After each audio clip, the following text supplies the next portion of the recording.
வடக்கு அந்தமான் கடல் பகுதியில் ஏற்படும் வளிமண்டல சுழற்சியின் தாக்கத்தால் வங்கக்கடலில் நாளை மறுநாள் புதிதாக காற்றழுத்த தாழ்வு பகுதி உருவாகும் என்று இந்திய வானிலை ஆய்வு மையம் அறிவித்துள்ளது. அரசு மற்றும் அரசு உதவி பெறும் பள்ளிகளில் உள்ள ஆசிரியர்கள் மாணவர்களுடன் அமர்ந்து மதிய உணவு சாப்பிட வேண்டும் என்று பள்ளிக்கல்வித்துறை உத்தரவிட்டுள்ளது.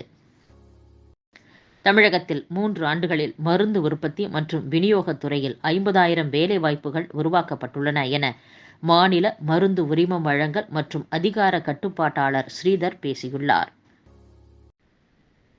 திருப்பதி லட்டு தயாரிக்க பயன்படுத்தப்பட்ட நெய்யில் விலங்கு கொழுப்பு கலந்திருந்ததாக தகவல் வெளியானது. இந்த நெய்யை திருப்பதி தேவஸ்தானத்திற்கு சப்ளை செய்த நிறுவனம் பழனி முருகன் கோவிலுக்கும் சப்ளை செய்வதாக சமூக வலைதளங்களில் தகவல் பரவியது. இது முற்றிலும் பொய்யான செய்தி என்று தமிழக அரசு தெரிவித்துள்ளது. தமிழக அரசின் தகவல் சரிபார்ப்பகம் வெளியிட்ட அறிவிப்பில் பழனி கோவிலில் பஞ்சாமிர்தம் தயாரிக்க பயன்படுத்தப்படும் நெய் ஆவின் நிறுவனத்தில் பெறப்படுவதாக அறநிலையத்துறை தெரிவித்துள்ளது என்று கூறப்பட்டுள்ளது. வங்கி கணக்குகளை முடக்கும் முன் பின்பற்ற வேண்டிய வழிமுறைகளை வகுக்க கோரிய வழக்கில் மத்திய அரசு பதிலளிக்க சென்னை உயர்நீதிமன்றம் உத்தரவிட்டுள்ளது. கள்ளக்குறிச்சி கல்வராயன் மலைப்பகுதி மக்களுக்கு தேவையான பேருந்து வசதியை 4 வாரங்களில் வழங்க சென்னை உயர்நீதிமன்றம் உத்தரவிட்டுள்ளது. கள்ளக்குறிச்சி கள்ளச்சாராய மரண சம்பவத்தை தொடர்ந்து கல்வராயன் மலைப்பகுதி மக்களின் மேம்பாடு தொடர்பாக சென்னை உயர்நீதிமன்றம் தாமாக முன்வந்து வழக்கை விசாரணைக்கு எடுத்துள்ளது குறிப்பிடத்தக்கது. நிலப்பிரச்சினை காரணமாக ரத்து செய்யப்பட்ட கன்னியாகுமரி மருத்துவ மிஷன் ஆராய்ச்சி மைய கல்லூரியின் 100 MBBS இடங்களை உயர்நீதிமன்ற உத்தரவுப்படி தேசிய மருத்துவ ஆணையம் திரும்ப வழங்கியுள்ளது. விஜயதசமியை ஒட்டி RSS ஊர்வலத்திற்கு அனுமதி கோரிய மனுக்களுக்கு வரும் 24ஆம் தேதிக்குள் பதிலளிக்க தமிழக அரசு மற்றும் போலீஸ் தரப்புக்கு சென்னை உயர்நீதிமன்றம் உத்தரவிட்டுள்ளது. தமிழகம் முழுவதும் 58 இடங்களில் விஜயதசமியை ஒட்டி RSS சார்பில் ஊர்வலம் மற்றும் பொதுக்கூட்டம் நடத்த திட்டமிடப்பட்டது. இதற்கு அனுமதி கோரி திருப்பூர் மாவட்டம் மற்றும் திண்டுக்கல் மாவட்ட RSS சார்பில் போலீசாருக்கு விண்ணப்பம் அளிக்கப்பட்டது. இதன் மீது எந்த நடவடிக்கையும் இல்லாததால் உயர்நீதிமன்றத்தில் அம்மாவட்டங்களைச் சேர்ந்த RSS பிரமுகர்கள் ஜோதி பிரகாஷ், சேதுராஜ் வழக்கு தொடர்ந்தனர். அதில் RSS ஊர்வலத்திற்கு அனுமதி வழங்க வேண்டும் என்று மனுவில் குறிப்பிட்டிருந்தனர். ஏற்கனவே உச்சநீதிமன்றம் உத்தரவு பிறப்பித்துள்ளது என்றும் ஊர்வலங்களுக்கு விதிமுறைகள் வகுத்து கடந்த ஜனவரியில் உயர்நீதிமன்றமும் உத்தரவிட்டுள்ளது என்றும் கூறப்பட்டிருந்தது. இம்மனுக்கள் நீதிபதி ஜெயச்சந்திரன் முன் விசாரணைக்கு வந்தன. மனுதாரர்கள் சார்பில் மூத்த வழக்கறிஞர் கார்த்திகை, பிரபு மனோகர் ஆஜராகினர். மனுக்களுக்கு பதிலளிக்க தமிழக அரசுக்கும் சம்பந்தப்பட்ட போலீசாருக்கும் உத்தரவிட்டு விசாரணையை 24ஆம் தேதிக்கு நீதிபதி தள்ளி வைத்தார்.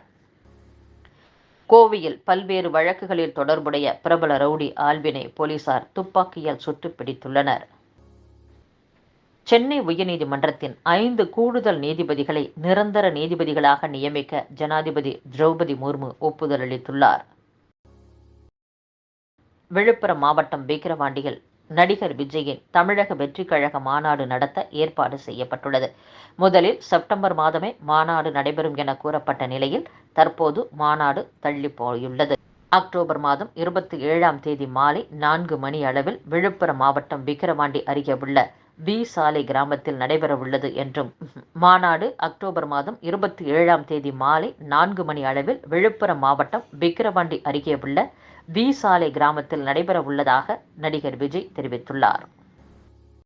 ஆள் மாறாட்டம் செய்து நில அபகரிப்பு செய்ததாக திருவாரூர் மாவட்டம் சேரன்குளம் ஊராட்சி மன்ற முன்னாள் தலைவியான அதிமுகவை சேர்ந்த அமுதா மற்றும் மன்னார்குடி ஊராட்சி ஒன்றிய அதிமுக தலைவர் மனோகரன் மீதான புகார் மீது புதிதாக விசாரணை நடத்த CBCIDக்கு சென்னை உயர்நீதிமன்றம் உத்தரவிட்டுள்ளது. தமிழக அரசு போக்குவரத்து கழக ஊழியர்களுக்கு நிகழாண்டு தீபாவளி பண்டிகைக்கு 25% போனஸ் உச்சவரம்பின்றி அறிவிக்கப்பட வேண்டும் என்ற எதிர்பார்ப்பு மேலோங்கியுள்ளதாக கூறப்படுகிறது. கன்னியாகுமரி மாவட்டம் மணவாளக்குறிச்சியில் உள்ள இந்திய அரிய மணல் ஆலையை நிரந்தரமாக மூட வலியுறுத்தி மீனவ கிராமத்தைச் சேர்ந்த பெண்கள் மாவட்ட ஆட்சியர் அலுவலகத்தில் மனு கொடுத்துள்ளனர். ராமநாதபுரம் மாவட்டம் கமுதி அருகே பசும்பொன்னில் உள்ள முத்துராமலிங்க தேவர் நினைவிடத்தில் முக்குளத்தோர் புலிப்படை கட்சியின் நிறுவனரும் திரைப்பட நடிகருமான கருணாஸ் மரியாதை செலுத்தினார். பின்பு செய்தியாளர்களை சந்தித்த அவர், குரூப் 2 தேர்வில் மற்ற தலைவர்களின் பெயர்களுக்கு பின்னால் ஜாதியை குறிப்பிடும் வகையில் உள்ள வார்த்தையை அகற்றாமல் பசும்பொன் முத்துராமலிங்க தேவர் பெயருக்கு பின்னால் இருந்த தேவர் என்ற வார்த்தை மட்டும் நீக்கப்பட்டது. இதற்கு தமிழ்நாடு அரசு பணியாளர்கள் தேர்வாணைய நிர்வாகத்திற்கு கடும் கண்டனத்தை தெரிவித்துக் கொள்கிறேன்.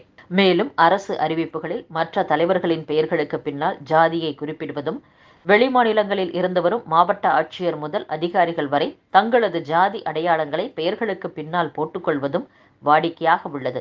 அது மட்டுமின்றி அரசு கோப்புகளிலும் அதிகாரிகள் தங்களது ஜாதி பெயருடன் தான் கையொப்பமிடுகின்றனர் என்றும் கருணாஸ் தெரிவித்துள்ளார்.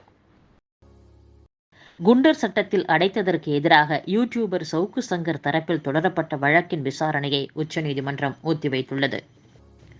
திருப்பதி லட்டு விவகாரம் ஒவ்வொரு பக்தரையும் காயப்படுத்தும் என்று காங்கிரஸ் எம்பி ராகுல் காந்தி தெரிவித்துள்ளார். திருப்பதி லட்டில் கலப்படம் செய்யப்பட்டதாக வெளியான செய்திகள் வேதனை அளிப்பதாகவும் ராகுல் காந்தி கூறியுள்ளார்.